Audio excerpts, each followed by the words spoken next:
I'm from Swedish company Ecophon, and I'm going to talk to you about the learning space, but specifically about how it sounds.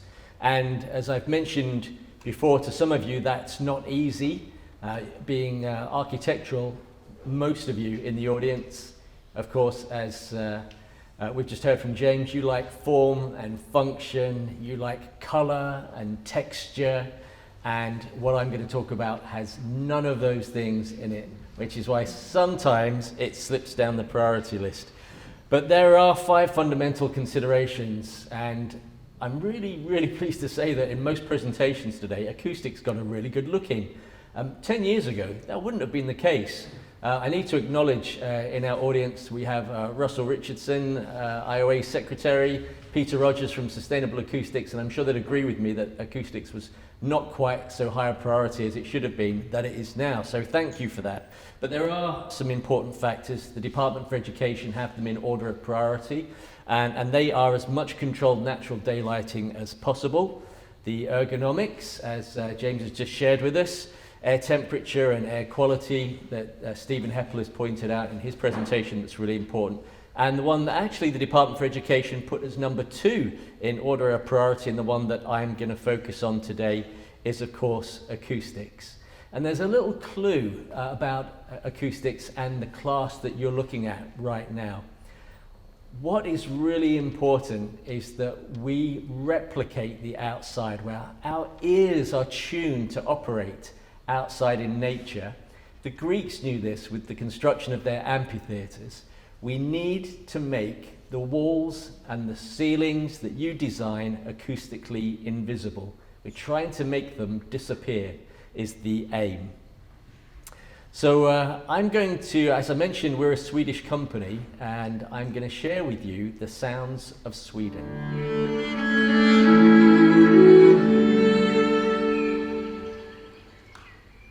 Because there's a lot of fantastic forest and birdsong where we are happiest in Sweden, and a lot less population.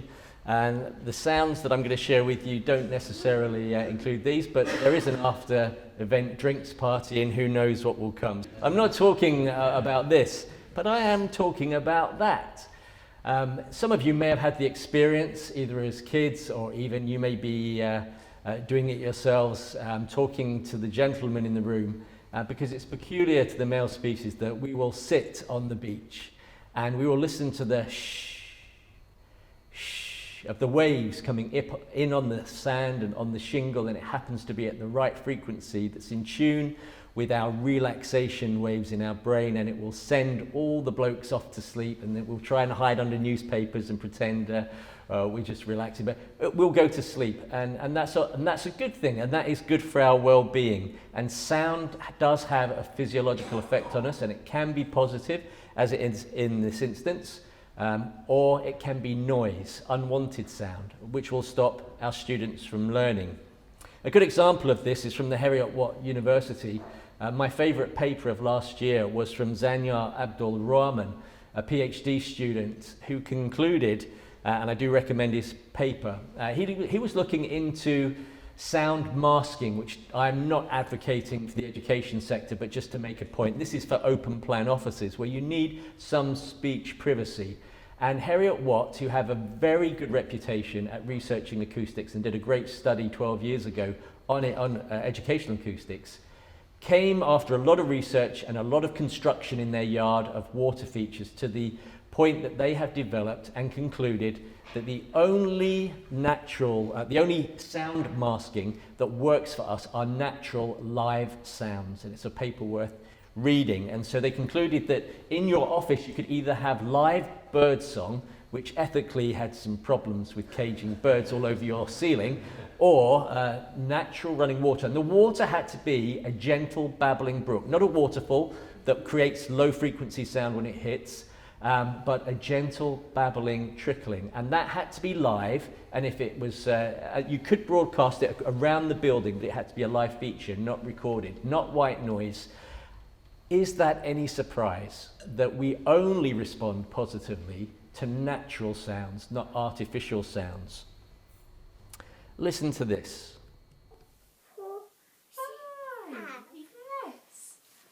Number, what's this one? 4. Number 6. 6. That's my wife and one of my sons. She's a preschool teacher, and the nuance of sound inflection is sometimes very much overlooked. If you have a background noise level that exceeds 50 dBA, you're going to struggle to encourage preschoolers, in fact under 8s, and help them and assist them to learn with the inflections that come particularly well with women, I have to say, but as a dad I'd like to think for myself, but those high frequency sounds, those conformational vocal encouragement sounds are so necessary to learning and are completely and utterly destroyed. I'm talking to you right now at about 60 dBA, between 60 and 62 dBA. That's a conversational tone that you'll respond well to. If I'm in my classroom with a lot of background noise, mechanical ventilation, road rumble, I have to lift my voice to 70 dBA, and at 70 dBA I'm saying the same thing, but I sound a little different. A touch aggressive, teenage boys don't like it. It's certainly not a vocal encouragement. So we need to restrict and drop the background noise levels, the ambient noise levels, so that our teachers can be encouraging vocally to all ages. Here's a school called Meadow Park, just outside of Edinburgh. And this is just to illustrate very basically what we do. So this is one of my colleagues. This is an intervention. It was a beautiful Victorian school, and a new school was built at the back of it for the primary school, and they decided not to demolish this beautiful stone-built Edinburgh stone school and create an SEN school next to the primary school. And being a Victorian school with very high soffits and hard surfaces, it was not great acoustically. In fact, especially for children with ASD or hearing impairments, it was simply impossible without some intervention. Here we are at Meadow Park School in an untreated classroom.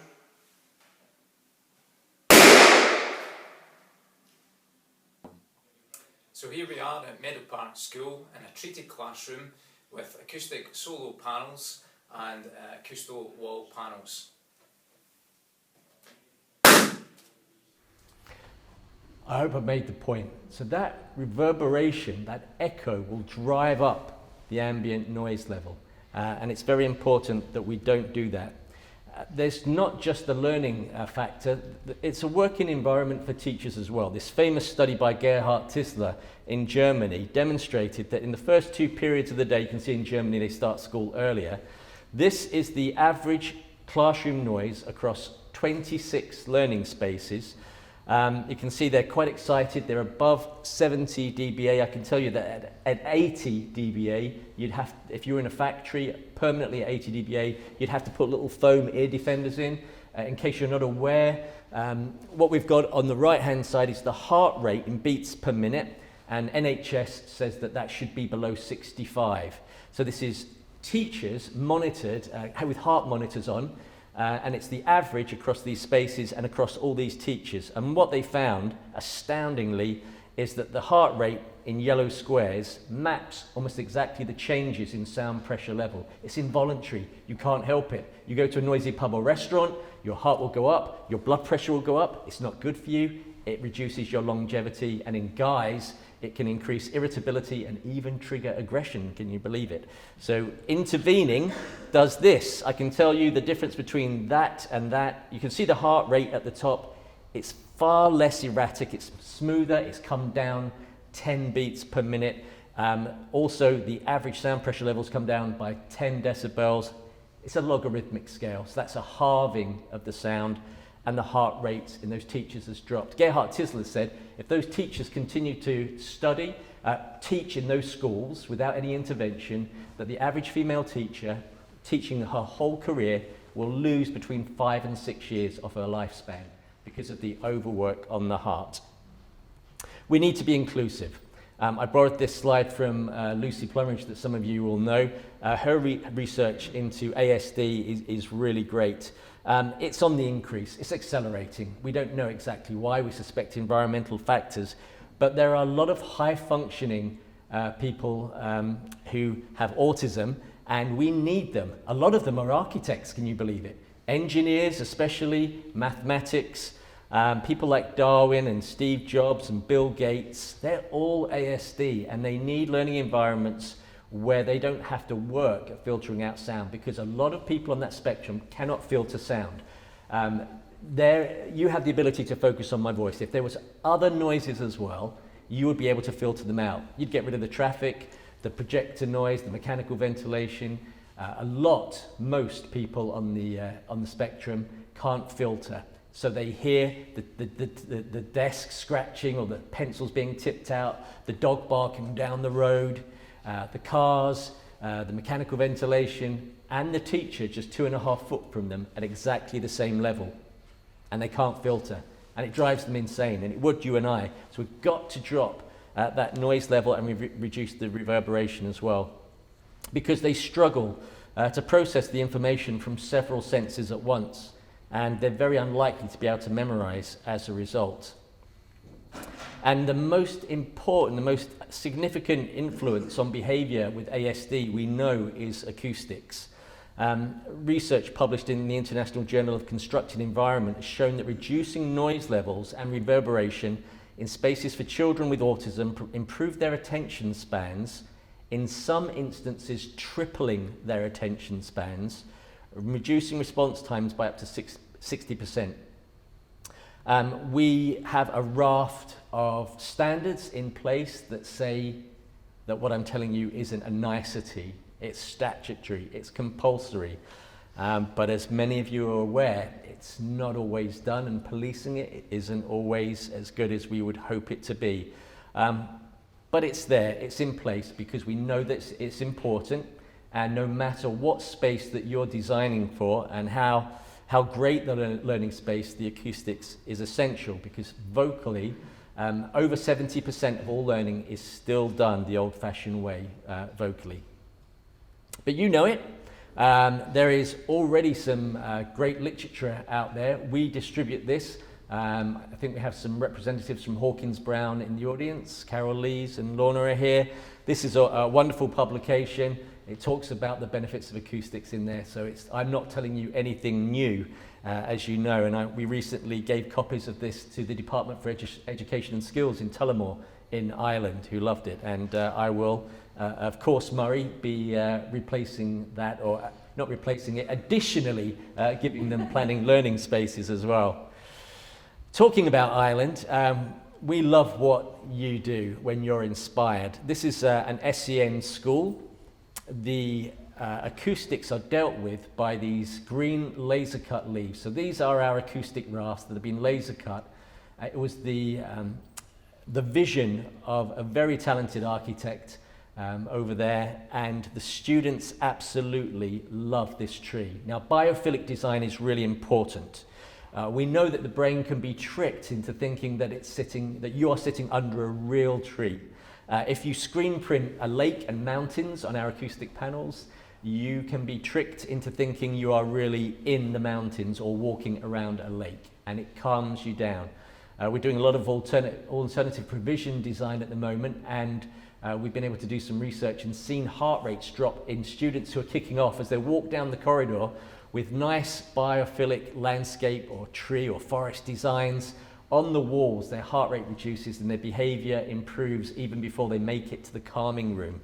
In this instance, the students, I couldn't get a picture with the students there for reasons that you're aware, but they love to sit underneath the tree and learn in a circle, and the leaves provide all the acoustic intervention that you need to have an optimal learning space. So it's giving, the tree's giving great diffusion, the leaves great absorption, and we've put some LED lights in there as well to help with the study of books directly underneath the tree. They love it.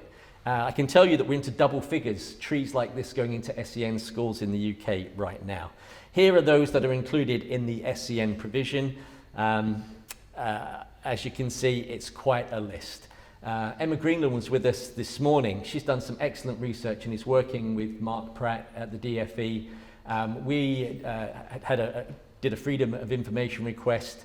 I used to talk about 1.5 students with hearing impairments per school across the UK, 42,500 students. That's blown away. We now know for a fact that there is one child formally stated now educational plan for every classroom in the UK. And there are 3 different acoustic standards. Why? I have to ask myself. And I think Emma might have addressed this yesterday. Surely we should be inclusive and there should be one standard because everybody benefits, as we know from prior research. So here is the new standard for those with special educational needs. That has been problematic for you and for design and build contractors because it's the noise, the low frequency bass sound that has the uncanny ability to make it through even a masonry wall and will go through the best Class A ceiling and bounce back into the room. We cannot hold on to that sound without extra absorption, and we developed a low frequency absorber. Other types and makes are available, but we made this especially cheap, £8.50 a square metre. I'm not from the sales and commercial department, but I wanted to get across the point because we've been talking about our solutions affordable. We did this for the sector so that we have students who can learn properly without breaking budget. £8.50 a square metre. So if you do that, we guarantee you will get an optical acoustic environment. What if you can't put it on the ceiling? Thank you, Stephen, for talking about fingering hoe, which we're involved with Essex and with Stephen Heppel. This is a challenging space, but a beautiful space. Edwardian school. The old artificial ceiling was removed to increase the volume, and you expose this Dutch barn soffit. Anyone in acoustics will know that a pyramid-shaped soffit or a barrel vaulted are about the worst you can get for trying to control the acoustics. We have measured this at 1.2 seconds reverberation time TMF. We've got to get to 0.4. There are 2 students who have educational plans. We've got to get down to 0.4. They will not memorize. If you're under the age of 12 and your echo filter is triggered by reverberation, even subtle reverberation, you cannot memorize, particularly numerically, and they will fall backwards in attainment.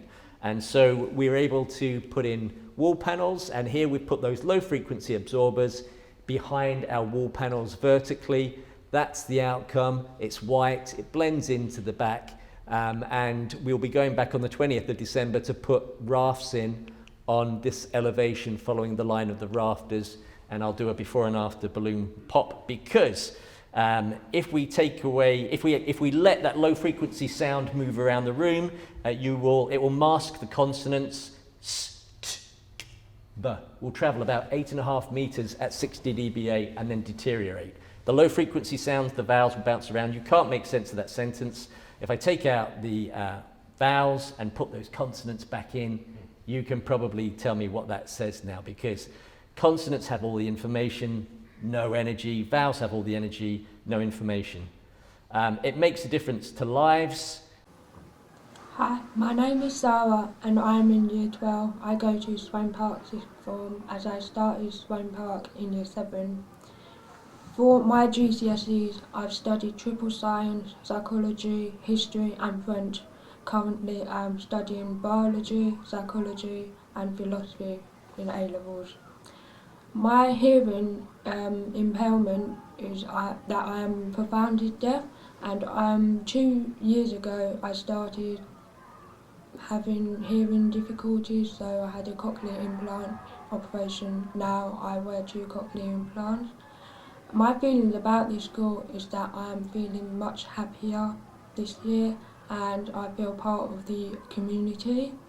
Also, in some classrooms, the sound absorbance helps me as it's less distracting. Also, I can sit anywhere in the classroom, not always at the front. Also, I feel much happier and I feel part of the community and more involved in group work. In the future, I would like to study physiotherapy in university. Also, I would like to say a message towards the audience. This has made a difference to me. Can you go and make a difference to others? Thank you.